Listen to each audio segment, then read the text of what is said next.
The only thing I don't use that a lot of people use that's Apple is Final Cut. I use Premiere. Yeah. Premiere Pro for sure. One day if I get rich and I can hire an editor, I don't care what they use. Because look, let me tell y'all something. Editing this stuff on top of like my percussion group projects and like other things takes up a lot of freaking time. Yeah. And it gives me anxiety just thinking about it. And that's what we're talking about today. So good segue am I into recording? that. Yeah. Okay. Yeah, you are. Welcome to the Rudimental podcast. I'm your host, Josh Hartwell. I'm recording this at what is my for rent. Wait, I am renting the practice space for free from you. Yes. So the long way around that is... I'm just jacking your practice space for a little bit. Right. Which I greatly appreciate. Yeah, man. Absolutely. It's a good spot. Those are my drums right there. So I thought, what better setting than right in front of my drums and in front of what is usually your practice space, but you were so kind enough to let me use absolutely dude. your practice space to get ready for some gigs this month, and they went well. Now I'm just kind of waiting for you to kick me out. So yeah, well, you got some time. Sweet. I got a little bit of time. Oh, thankfully. Yeah. But this building's for sale, so yeah, it's inevitable that one day it will no longer be of use to both of us. Correct. Yeah, so it'll be gone out of the picture entirely. Which is really sad because it's a great building and nobody's ever here because it's for sale. So, exactly. Wow. Double-edged sword. I know. But you just got off work. Yeah, I did. I've been here playing a bit, working on some stuff, and getting ready for an audition on Sunday and all that good stuff. And Texans Drumline. At least I don't have to go to the playoffs if I make it. So, for real? Yeah. They don't take the drumline with them? No, they're just not going to make the playoffs. So, right. I forgot facts. that they're the Texans. Yeah. So, but yeah, man. So I made as you guys heard in the first episode, I made a Facebook post talking about, starting a series of mental health and musicians. So, the backstory between Cody and I, Cody and his twin brother Jason were in Deer Park's band. They're a year younger than me. Cody and I played tenors together. Cody also played timpani. That was it. First 2 years, right? Yeah, first 2 years were timpani, and then the last two were tenors. So, we're Deer Park kids through and through. Bleed maroon, baby. Bleed maroon and gold. And Cody went. Did you go to Deer Park Junior High? Yeah. I went to Deer Park Elementary, Deer Park Junior High. I went. Yep. I forget what that elementary is, but the junior high is the Fawns, and then the Deer, the mighty fighting. Elementary deer. used to be the Pioneers. So that's totally what it is. Mighty fighting Pioneers. Yeah. But that's basically, we were from the same area. There is you're only the second person from musician-wise from this area that I've interviewed. Hunter was the other one. Okay. Yeah. So,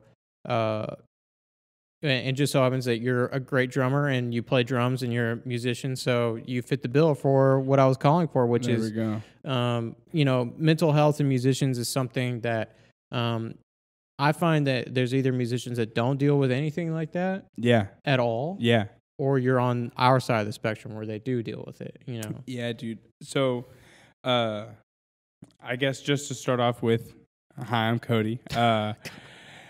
But yeah, dude, I've got a bunch of friends, obviously through the years, doing drum corps. The most you just meet people and travel, but tons of people. I've got so many friends that I talk to that especially through COVID, Zoom calling people and things like that, where they're just like, man, life's tough, and luckily. Another thing about musicians is whenever we get together, when we meet and we create friendships and bonds, they last.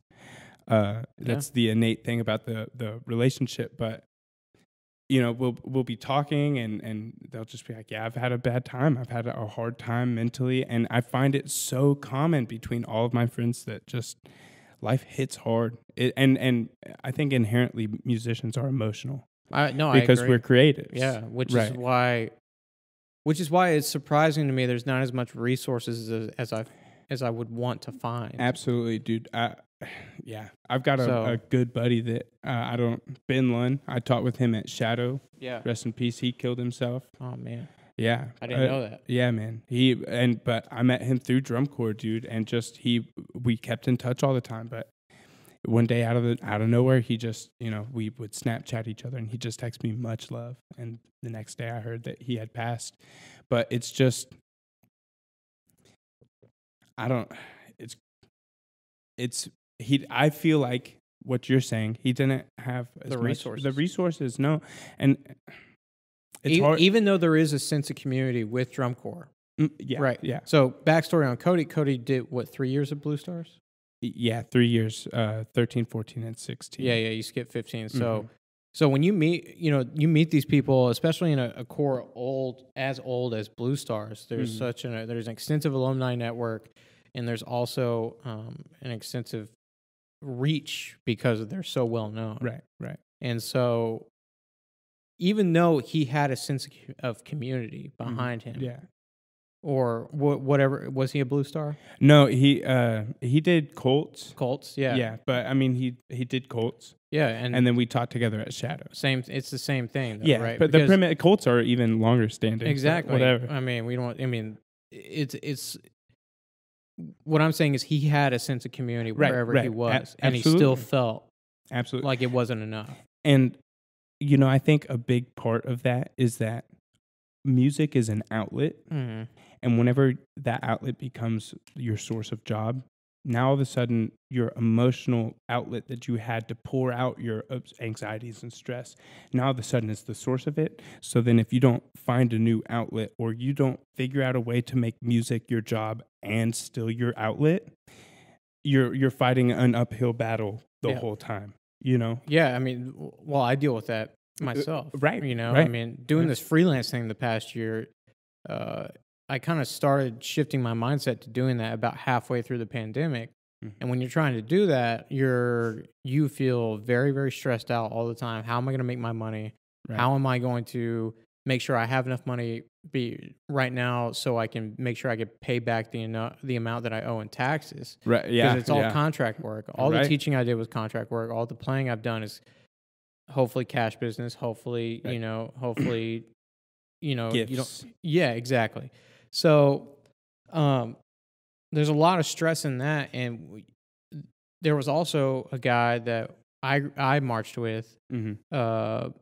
Who played sousaphone at Louisiana Stars in my year, and a couple of years after that took his own life, mm-hmm. and everybody was just like, "Why?"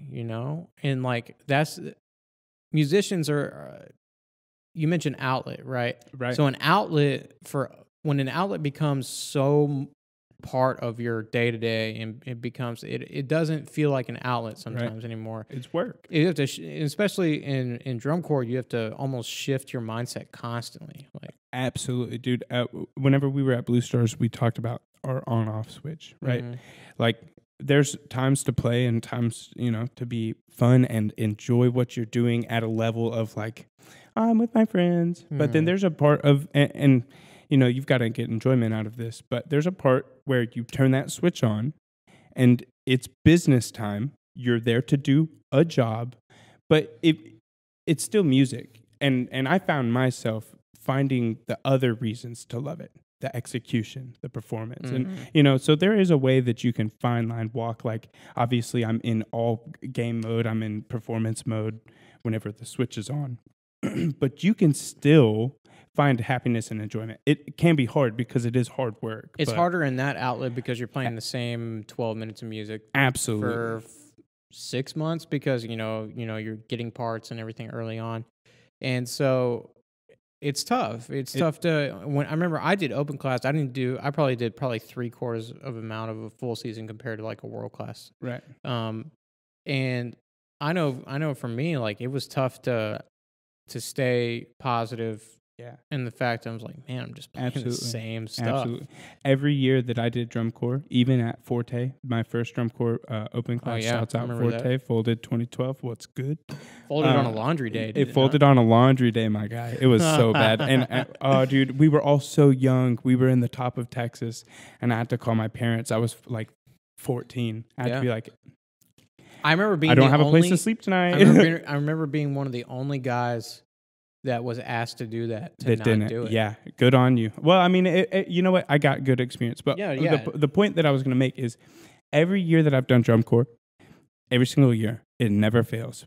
Usually about like a little past the halfway mark, the whole group as an ensemble has a folding point where it's just too much, dude. It can't, and it totally is too much sometimes. But we were really good about communicating. That was one of our strong suits, was just communication. You know what I mean? Which is what communication's so important and vital in every aspect. But and you also had a staff that had been there for a while. Yeah, we had staff that had been there a while, and our staff was really focused on our mental health. Yeah, and which was super positive. And I cannot thank Michael Bingham, Matt, Hector. If y'all watch this by chance, they. Great people did amazing stuff. That's important in this activity. It is. You're on the road for however long. You're in spring training. You're doing the same thing for 6 weeks. Yeah, man. You know, some of our exercises, straight up, we're laying down together. Yeah, because we needed it. Yeah, that's what we needed, and they knew that. Yeah, it's a lot, man. It is. It's and there's. Let's not forget, Drum and Bugle Corps came from a military background. Right. It was an outlet for World War I veterans to participate in when they got back from the war. Right. And that's the early on days. And what it is now is nowhere what it was. No, but I mean, it can feel regimented. I mean, you have PT people coming in for drum corps that, they did drum corps, and then they went and they did the Marines and stuff. Yeah. And then they were like, oh, hey, now that I'm retired, I want to go and do drum corps again, and I'll just run their PT block. Exactly. So, I mean, like, I would never say that doing drum corps is like being in the military. That would be ridiculous. But, I mean, it is high, it's high impact. Yeah. And the military is designed to break people down. It is literally designed to break them down so they can build them back up. Yeah. So then you're incorporating those levels of involvement and all gas to break people down. You've got to be able to build them back up. You've got to have the resources to build them. And let's not forget, you're paying to be in it. Right. That's a whole other discussion. But that is also that's a contributor to that stress too. Is there's some people 100%. Who like stretched out their entire financial being doing that.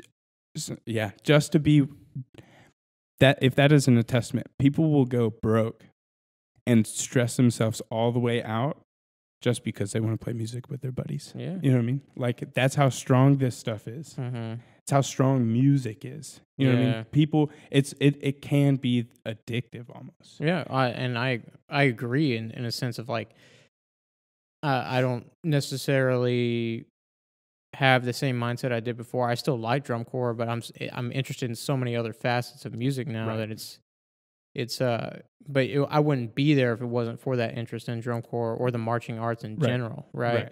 And when it comes to a sense of community, like, I was very fortunate to have a strong group of high school friends in multiple areas. We had the drumline percussion guys at Deer Park. There was, at one point, I remember my first and second year at Deer Park, where it was like 45, 50 of us. Yeah, I remember being in junior high just looking like, oh, that's a lot of people. It was. I remember look, we all know what we're talking about here as far as like front ensembles go. I was the fourth xylophone player. We had 4 xylophones. I remember that, dude. 4. Yeah. So, and kids, I remember even whenever we were in high school, we had 3 kids play chimes.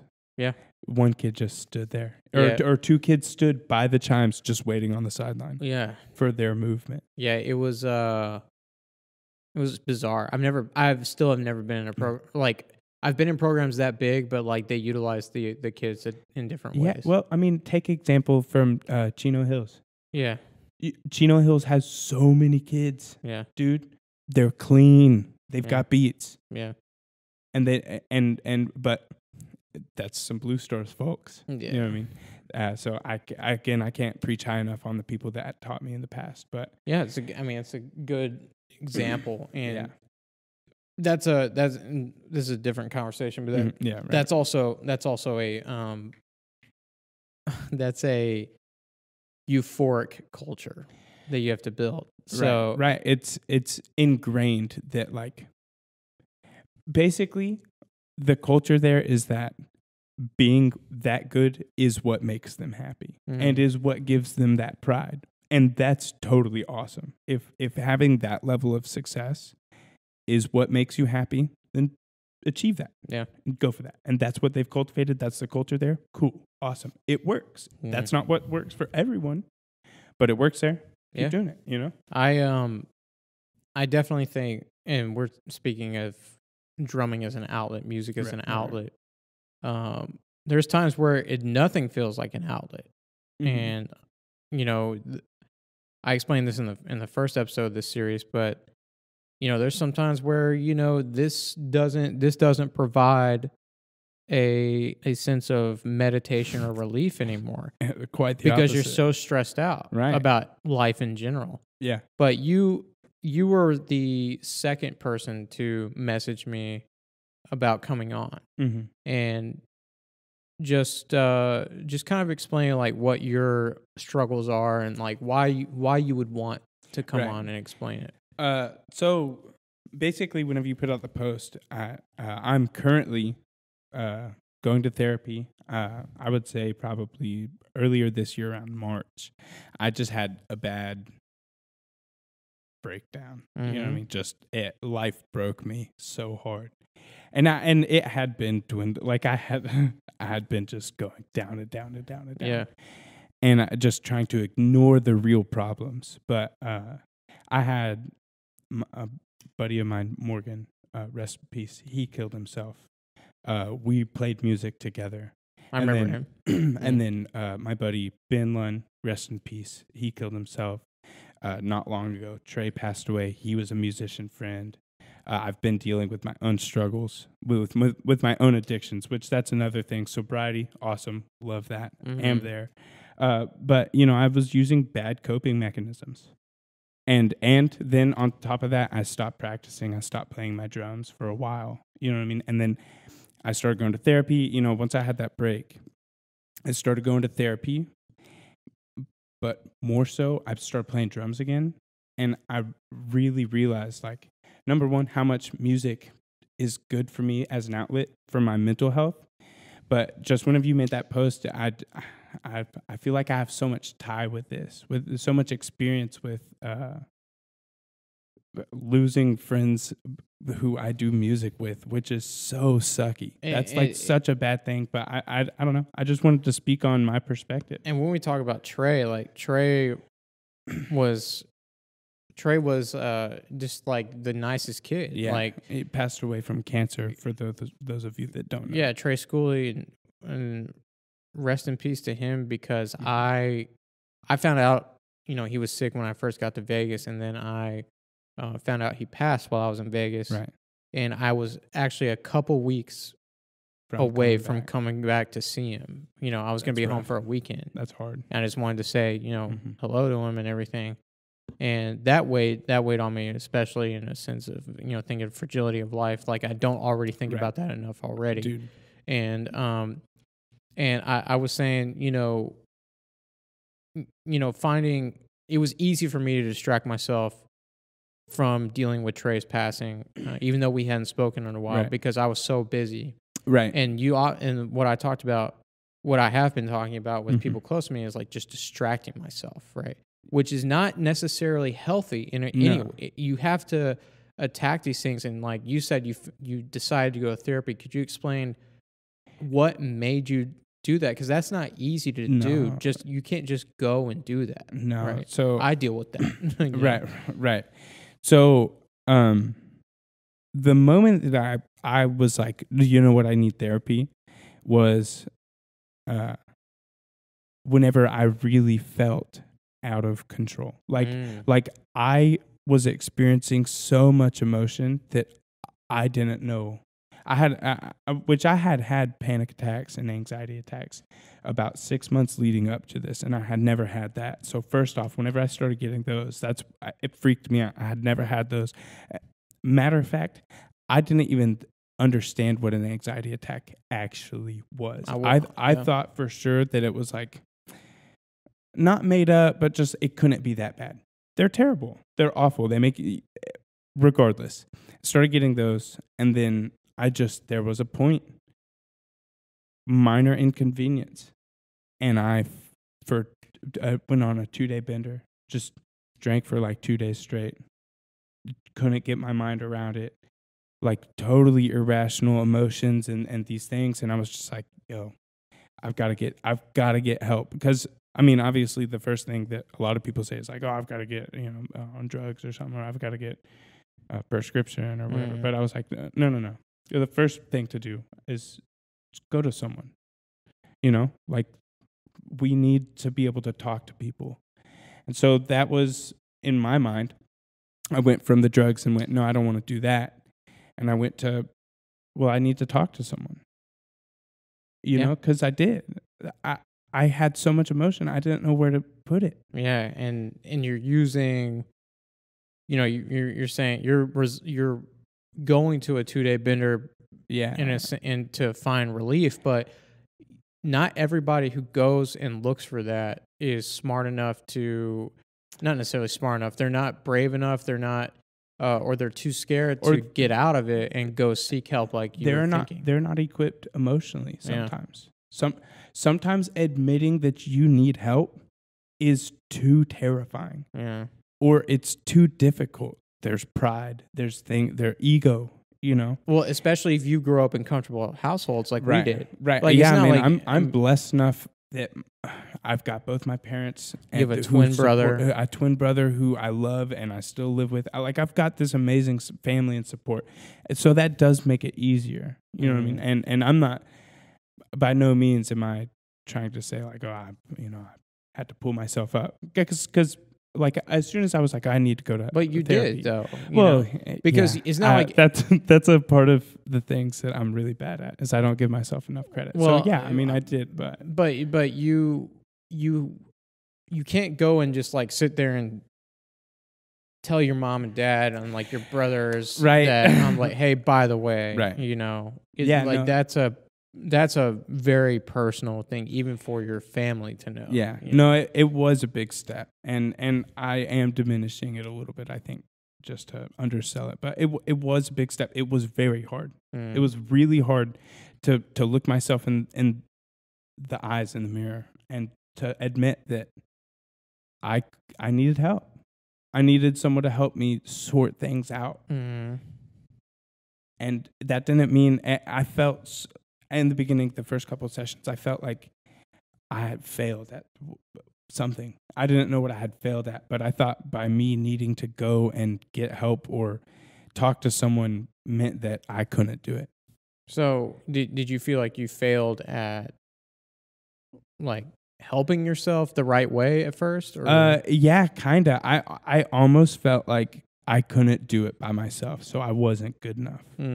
Whereas going to get that help is what I'm doing. You know what I mean? I am helping myself. So when it comes to like, I guess, like what were you feeling?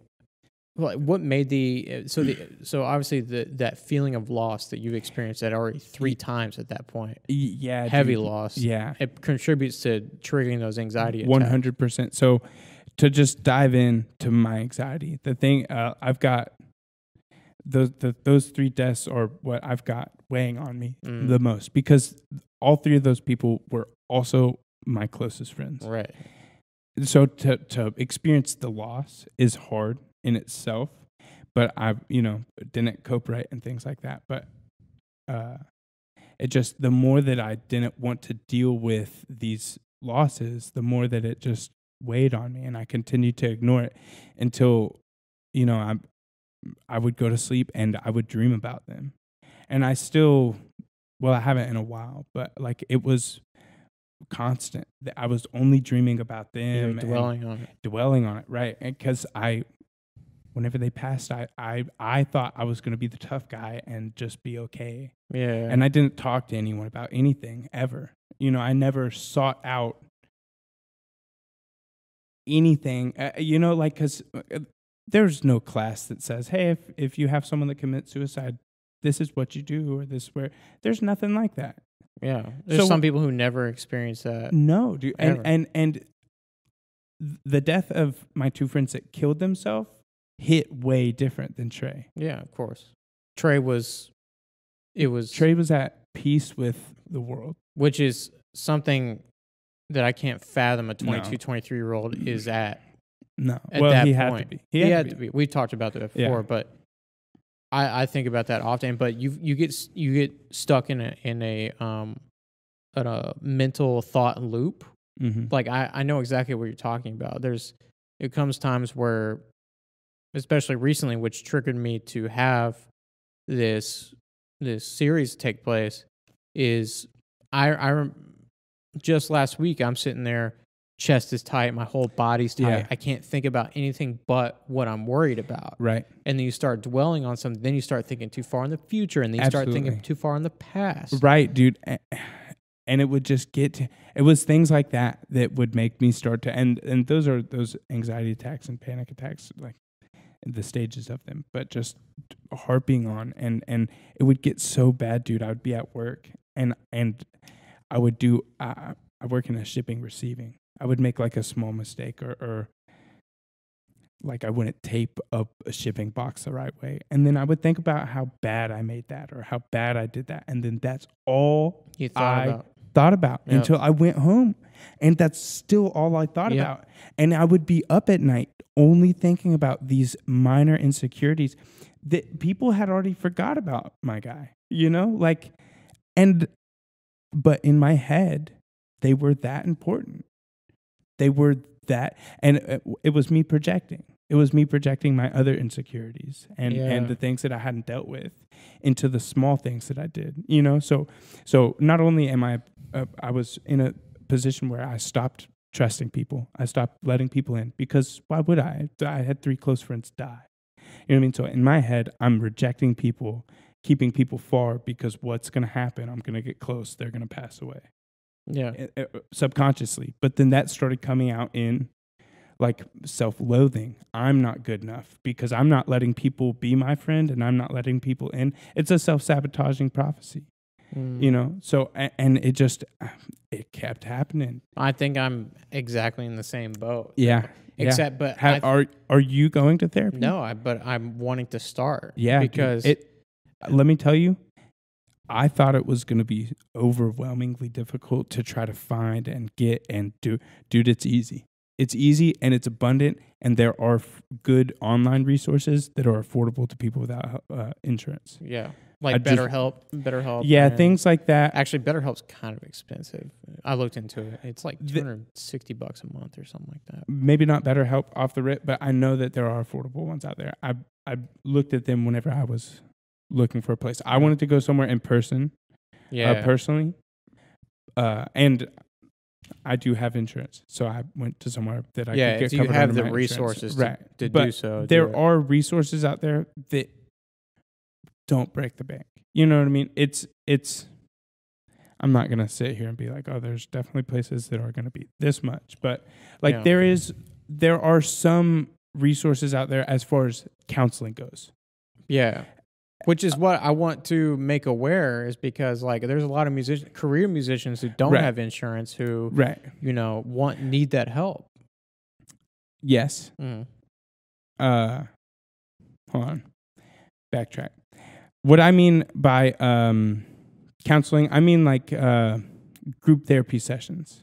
There are things like that available, like where you go and you but you go and you're a part of a class or a session or a virtual thing of that sort. One-on-one counseling or personal conversations that are topical, things like that, not so much. But there are like where you can go and be a part of a group. But that's just not what the speed is for everyone. It wasn't for me. And there is an abundance of one-on-one topical things about being a musician and going through things like that, right? You can get in groups. Yeah. I think people know what way they want to go before. Right. I know for one thing, I think I'd want to go one-on-one in person. Yeah, and I wanted to go into a position where I was talking to people, or I had a counselor that fit my needs. That's why I went a little bit more custom with it, and I utilized my insurance and the things that I had around me. So I got a counselor that was tailored around my life and what I need. And there's not a lot of that for musicians, because I didn't tailor it around being a musician. I tailored it around my age and the things that I was having trouble with. Yeah, it's tough to find. So I think I was telling my girlfriend this the other day. I was like, there's got to be some kind of nonprofit, some kind of organization that provides resources for musicians to career musicians to go and I'm sure there is. I found a couple, but they're more region based. I don't know if there's one in Houston or not. If there is, forgive me. I don't know if there's one in Vegas. But you know, when it comes to like my anxiety, it's gotten to a point where it goes away. You know, for a while, you don't feel anything. You're so distracted and so busy that you don't worry about anything because there's too much. Yeah. It's kind of you're too focused on catch-22. Yeah, you're too focused on being busy to realize you're stressed until you realize you're stressed. And then that's all you think about, but you think you're stressed out because you know you're busy. I'm going to be 100% honest with everybody. It took me the timing of the pandemic couldn't have been. It was both good and bad for me timing wise because I needed all that to decompress from the 7 years of stress that I went through, you know? Yeah. And but then also I was stressed about the fact that there was nothing going on. I couldn't apply anything that I just, worked on. Right. But also like you couldn't. Yeah. Even if you wanted to. Exactly. And I had to come to that realization but it also gets to a point now in regular life. This is out of any kind of whatever reality I was in Las Vegas or Lake Charles. This is real life now. You got bills to pay. You got stuff to worry about. You got to record a podcast. I mean, everybody does that. Yeah, so, yeah. But these anxious feelings come up more often now because now you're making heavier decisions. The decision for me to go Las Vegas was easy. Yeah. The decision for me, all the decisions I made in Lake Charles were easy. I was a kid. I didn't have anything to worry about but just where to go, where to pick up sticks, and where to play. Right. Same thing in Las Vegas. Now, Las Vegas was a little bit... My mind does not deal with change very well. Right. I don't think anybody really deals with change. Like I said, there's a spectrum of like the way I deal with it, which is freak out and don't settle in for 6 to 8 weeks. Right. Or there's people who literally could be anywhere and be even keeled as you.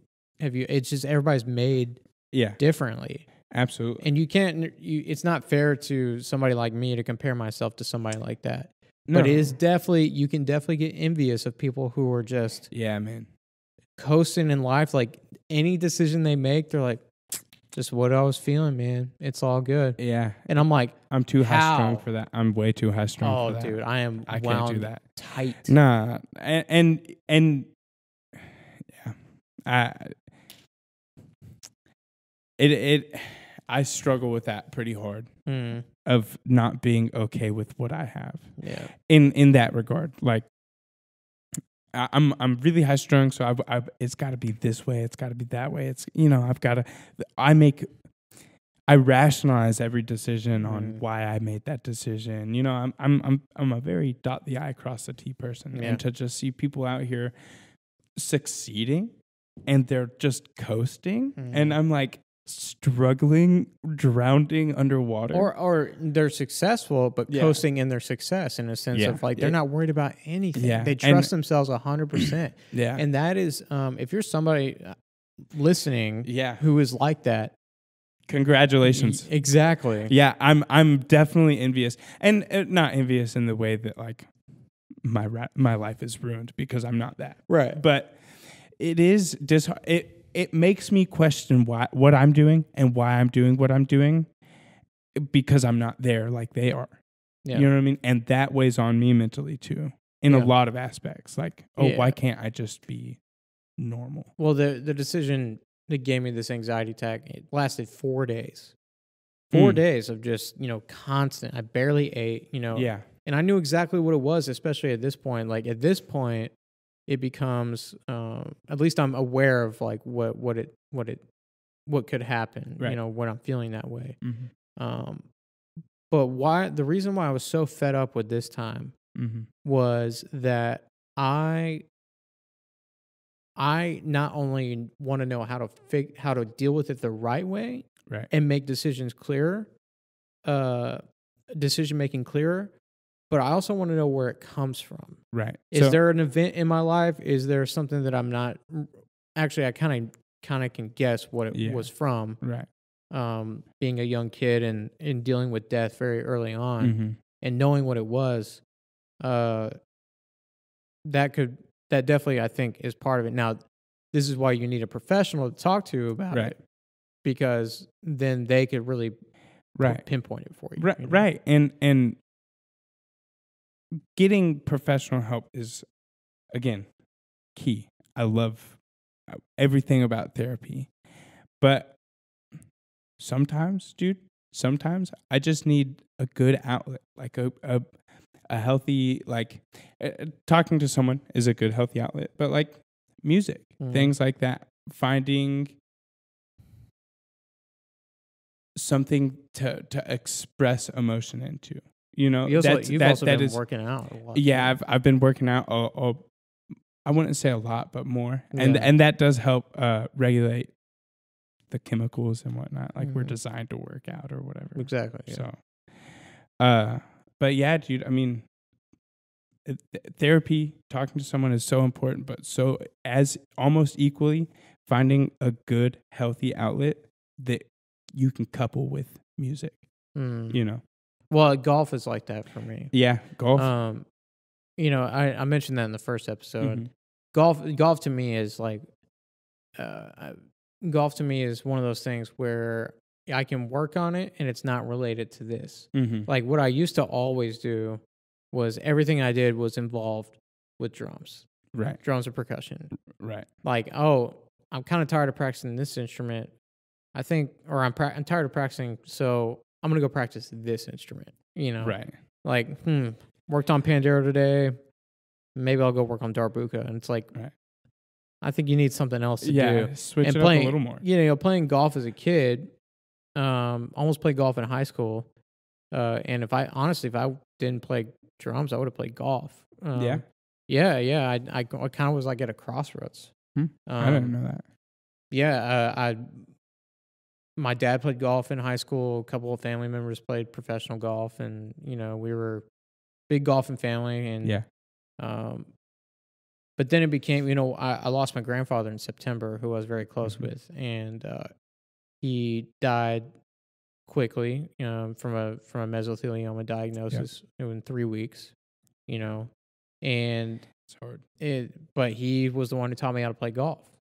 So whenever you play golf, you start thinking about him, Right. And so that's a trigger at that point. Yeah. Well, I actually have started to realize what does trigger me. And sometimes the trigger is inevitable. I mean, the trigger of making big life decisions, that could change your location, change the whole way you do things. I don't want to, the reason why I've gotten to this point is the next time that I'm approached by a significant life change, I want to deal with it the right way. Right. So my advice, or what I hear recently, just going through therapy and figuring out how to do that, the only advice that I could give or that I can conjure up is number one, grounding, always staying aware of the reality, which is just simple things like reality check. Just clearing your mind, making sure that you're being self-aware of your own thought. Grounding is important in big life decisions. But I mean, really and truly, just not rushing it, dude. Patience, as sucky as that is, and being okay knowing that you can't control everything all the time. Those are the two things that I've started utilizing more and being more mindful of in these big decisions, like my job. I was deciding if I was going to stay there, if I wasn't going to stay there, and for money, location, things of that nature. But I found myself being a lot less anxious about it, a lot less frightful, just in knowing that I was going to take time to really evaluate the situation and that is okay. Yeah.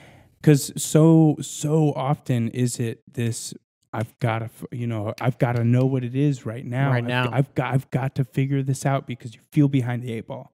But just sometimes slowing it down and just being like, hey, you know what? I do need some time to make that decision is the right move. And as simple as that advice is, it's often what we don't think about. Yeah, and if you don't have that thought process, that stress and that anxiety bleeds into your other areas of life, like relationships, Right. And Tori definitely has felt, that kind of like stress of it. At this point, it's not just about me either, you Right. know, and it feels like you can feel when it bleeds over into other areas, and you're irritable, and you're you don't want to be around anybody, and that weighs on other people in your life pretty significantly. Absolutely. And you don't realize that until A, somebody leaves, or B, or B, like, you get sat down and you're like, they're like, this is what's going on. Right. Right. You need to. One time somebody said to me, you don't want to let yourself be happy. You're afraid to let yourself be happy. Yeah. And you think you just have to be miserable Mm-hmm. all the time. And when you sit there and you're thinking like, am I happy with my situation right now, or am I just trying to look for the next best thing because I think it's going to fix everything else? Yeah. You know what, dude? You know what? I think a lot of musician people that I know struggle with a lot. Feeling good enough, dude. Mm-hmm. Yeah. It's so ingrained that you could always be better and this and that and I'm going to be honest for a second that not even teachers that I had really did this much. I mean, my last year at Blue Stars in 2016, they did do this because we were good. Right. But like, I don't remember a time where anyone was like, hey man, you're working really hard, but where you're at now is really good and you've came a long way. You know what I mean? Like being able to, number one, reflect on like where you've came from. That's in life, in your instrument, in whatever. Character development. Yeah, but to be able to sit there and look back and to see like, you know what, you've been struggling for this long, but there are signs of progress. That's a big one. That's a key thing that I think that we as people and musicians should key in on more. And then number two is understanding that whatever level you're at, you're good. You're good because it's subjective and it's relative. And we put a lot of pressure on performing and we put a lot of pressure on being good. And right. Yeah. And it seriously develops this lack of confidence in ability. Yep. And that in turn to being happy. Can I even let myself be happy? Because you're just not satisfied with never. it. And like that whole thing that athletes, I do draw a lot of inspiration from athletes. Don't get me wrong. Yeah. But that whole thing of like they're never I'm never satisfied. Never settled. Yeah, but you also have millions of dollars.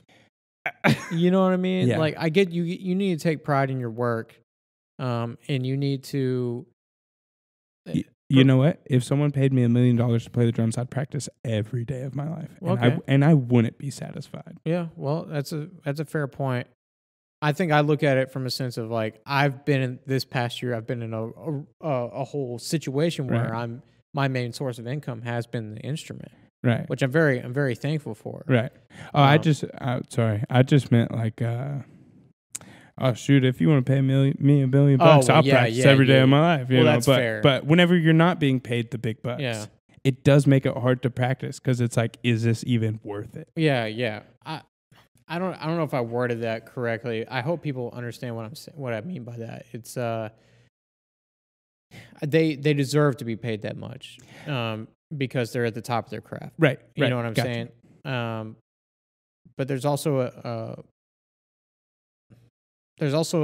maybe an awareness and a knowledge of like where you could get if you work hard enough. With this, there's so many routes you can go down. There's studio work, there's touring, playing dive bars for 15 years, you know? And that in itself, that contributes to anxiety because you're thinking too far ahead. Like, I know I'm not good enough now. Will I ever be good enough? I was just thinking today, have I plateaued? Right. You know? Yeah.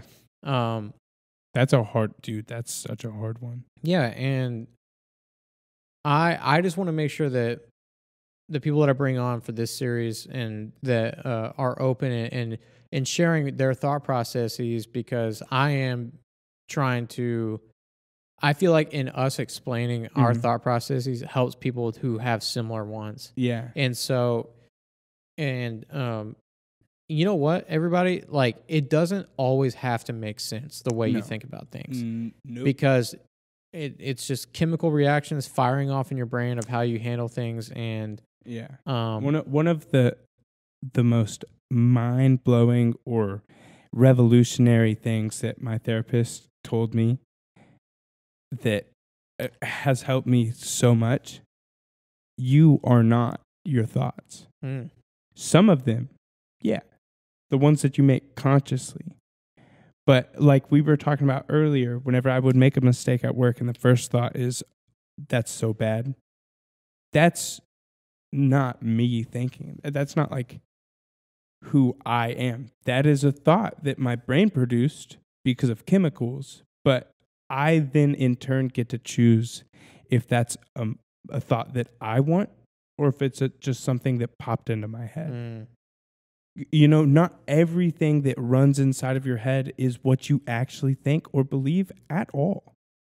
You know, but we hold ourselves in our own mind that whatever goes on in there or whatever is said is absolute fact or law, or it's got to be that way because I've thought it that way. But it's just, like you said, it's just chemicals. It's just chemicals. We then in turn get to choose if that is how we think and want to route our brain and our thoughts. And a lot of times we're in a self-deprecating mood and we say, yeah, and we're hard on ourselves. But if we just said no, then what? You know, that's an interesting conversation you start having with yourself. Right. I have said no before. And, you know, I think we all have. My biggest thing that I started doing is saying them out loud, dude. Saying every crazy, irrational thought that I would let control my mind and I would let run out of proportion and out of control, I would say it out loud and immediately go, oh, that sounded crazy whenever it came out of my mouth. And then I wouldn't think it because now my brain understood that it was crazy. Or not crazy. That's the wrong word. I'm not gaslighting myself. But it was just an irrational thought that was produced by chemicals. And it wasn't what I actually thought because whenever it was said out loud, I went, I don't agree with that. Yeah. So, you know, that's such a helpful tool for those kinds of thoughts. Say it out loud. Yeah. And then tell me if it sounds right. That's powerful in the sense of like you are kind of talking to yourself and the next time you go to practice and in your head you go, dude, I suck at drums. Stop and say out loud, dude, I suck at drums. And then remember that you went to college and you've done amazing performances and gigs. And then think about how irrational that thought was. It can, but we let it fester. It almost feels like feels like a bad taste in your mouth you can't get rid of for a second. It's for a hot second. Yeah. It feels like Yeah. And yeah, they are irrational thoughts, and right. They lead to more and more things throughout. Sometimes in my case has been over the course of a few days. Yeah. And 4 days, 5 days, 6 days, and you sit there and you're like, okay, I'm exhausted. And and one of the things I was reading up on about severe anxiety attacks is that the only way your body naturally can shut itself down is by just falling asleep. Like, I remember, so the first couple of days, and I really hope people benefit from hearing this because I don't talk about it often, but I remember the first few days I was having my anxiety attack. I slept, but I would keep waking up in the middle of the night because you're thinking about. You've got anxiety. Yeah, exactly. Right. And I remember probably the third or fourth night, I slept like a rock. But at that second I woke up, comes rushing back in. Yep. It immediately starts going. Yeah. Or so I forgot to mention this. The first day it was so bad that it started probably around 9 a.m. I had a 2.5 hour car ride. The entire car ride, I'm having an anxiety attack. One of my dearest friends, Angel, is sitting next to me. We're talking and we're, having a good conversation. But I'm so checked out. Yeah. Like I'm like there, but I'm not. But you're stressing about something else, but you don't know what it is. Exactly. Dude. Well, I knew what it was, but that feeling was just like, you don't know where it's like, how to pinpoint it. Yeah. And so I get back in town or to where I was going. Can't sit still, walking back and forth, and I get to where I was going at probably 11:30 or 12. By 4 o'clock hits, I just pass out. I fall asleep for 2 hours, 3 hours. Yeah. Because that's how much of a toll physically it can take on you. And absolutely. And I'm sure people can relate to that because it was one of the most exhausting ones I've ever had. You know? And it was just last week. It ran me rampant, dude. So let's work up to me going to therapy. Yeah. There was a defining moment that it clicked and everything basically broke for like a month straight.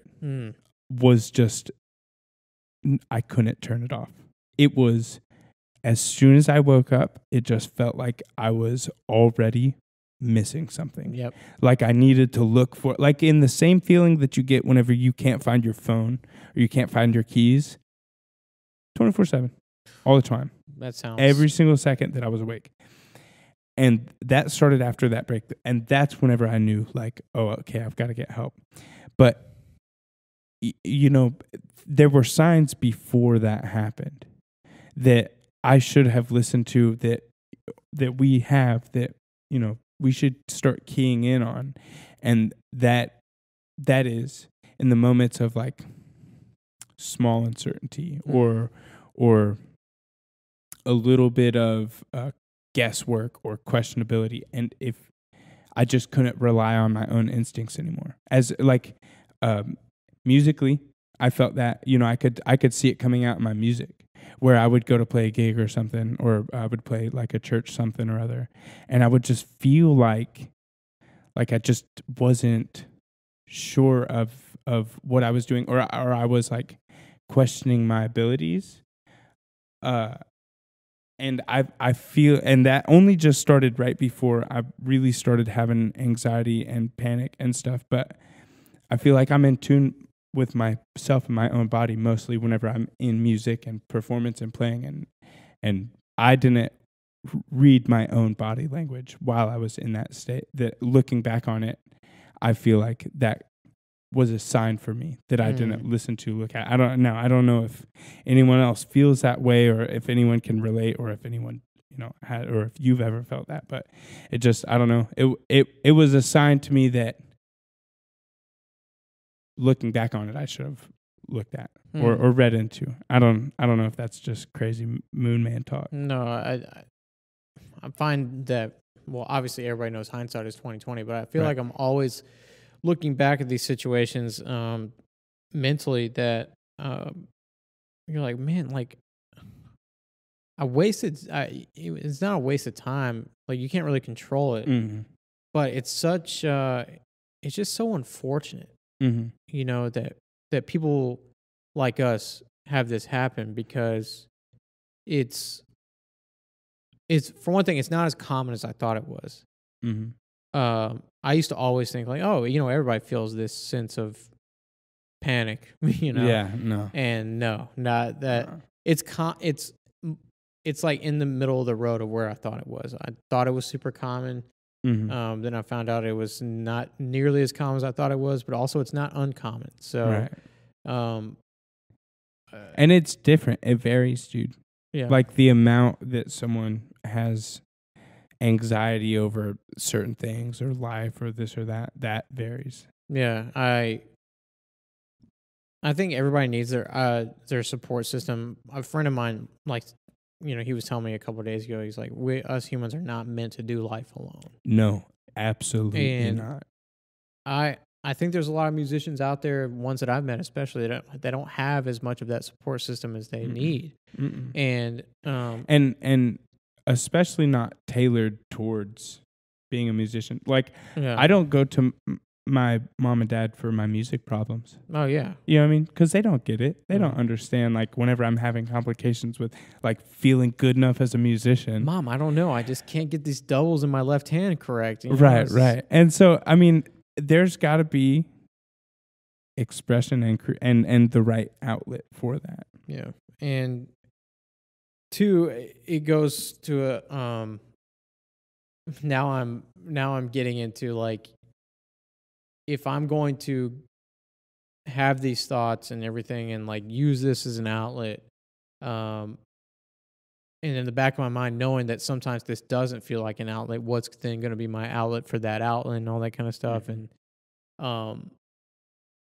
that's where that support system really comes in, you know, like, I think we all stand on like a mountain of people holding us up. Dude, you know? I mean, podcasts went up because people found outlet in podcasts. Yeah. You know what I mean? Tons of podcasts. Yeah. And if that's what you can create and sustain here on your channel, especially looking at mental, because whenever you first post about it, I thought, well, how smart. Because, you know, like I had told you, I looked at counseling things and specific groups for musicians or people that are having a hard time being paid professional musicians. None. Zero. Not a single one tailored for something like that. Now, again, group things, stuff like that. Yeah, sure, whatever. But nothing specific for the average day working musician, you know? And that's just, there's so much of it. There's so many musicians. There's so much mental health going around these days. Why not have more resources? I think what you're doing is fantastic in that regard. I appreciate it. I think this holds me accountable. I think it holds others accountable, you know. And, you know, I want to talk about, you know, the first 50 episodes of this thing has been all about drums, this, and whatever. You know, talking shit with Cameron Leach, you know, and so it's with a lot of, this is a culmination of a lifetime of dealing with this. Right. You know what I'm saying? And it's easier to compare yourselves to other people now, other podcasts. There's seems like there's a new drums one coming out every month, you know. Yeah. Everybody has an interest in the same thing. But this is an area where I think this needs to be talked about. I think we can only talk about paradiddles and flams and how to throw stuff around the kit so much. It would be, you know, I mean, like this is something that is needed. I've been told that by a couple people already. And this is all for the benefit of everybody, not just me. This is for the benefit of the greater community. This is, something that a lot of people deal with. A lot of people don't know how to talk about it. Yeah.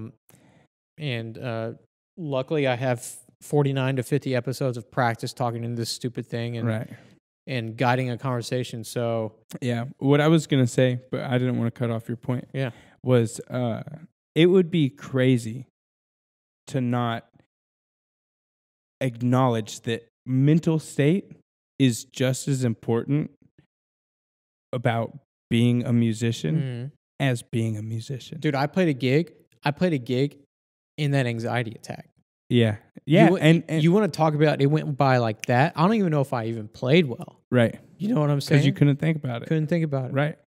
And it's such a key part of life in general, but it should be, it's just got to be addressed more, dude. Yeah. It's too prevalent for it to just not be addressed anymore, and addressing it in a podcast setting again is amazing. I think that's cool. Yeah. But more than that, dude, I can't express that. Something tailored and custom and for the specific kind of people that go through the day-to-day life, man. Like for you to have a relatable podcast, talk about the relatable topics. Yeah. And hitting on mental health, if it's, that's the relatable topic. It doesn't have to be drums all the time. Yeah, not all the time. I mean, I think that bond that ties us all together is the fact that we like to hit stuff. Right. We like to control noise. Right.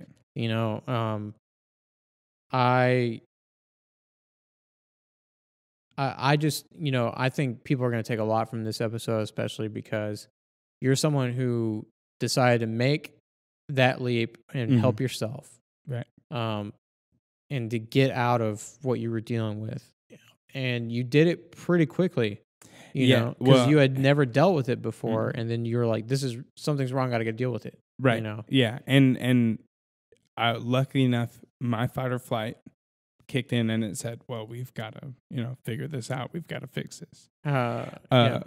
But some people run. Some people run from this. That's how you get into suicide, things like that. Yeah. And first off, if you're watching this, feel suicidal, call the hotline. Yeah.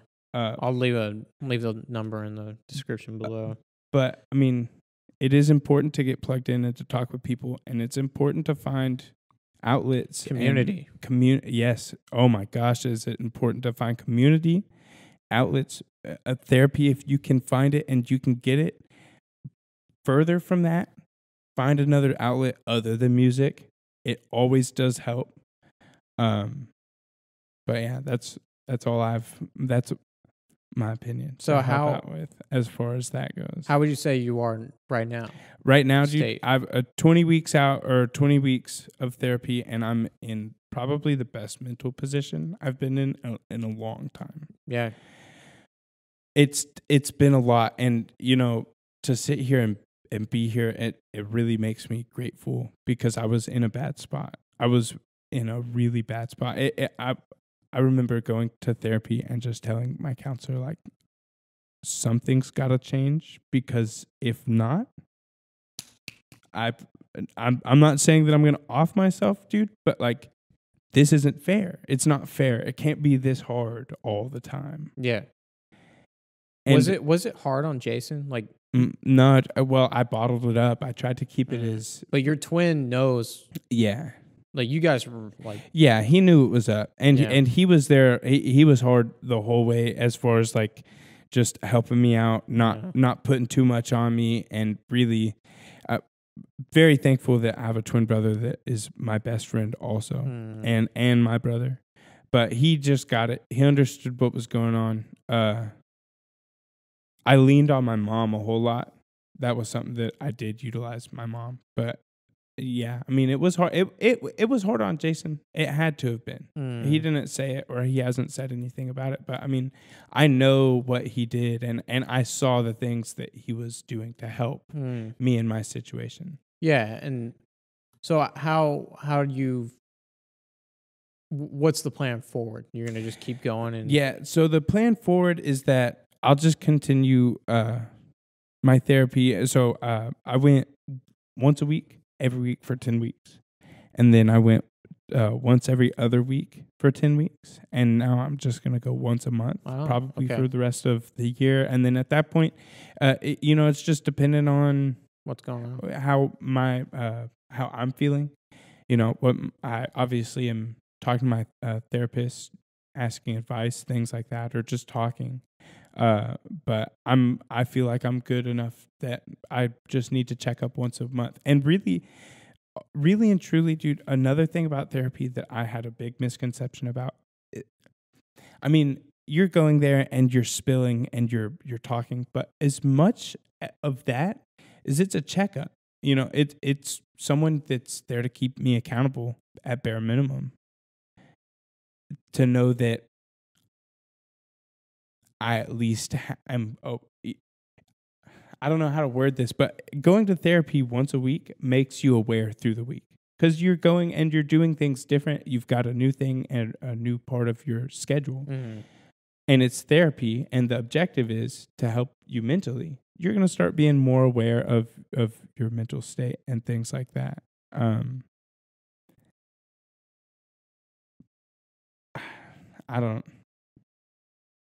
I think through the first 10 weeks was all I really was thinking about was how to feel like I'm not always anxious. And then once it just kind of melted away. There was never a day that it happened.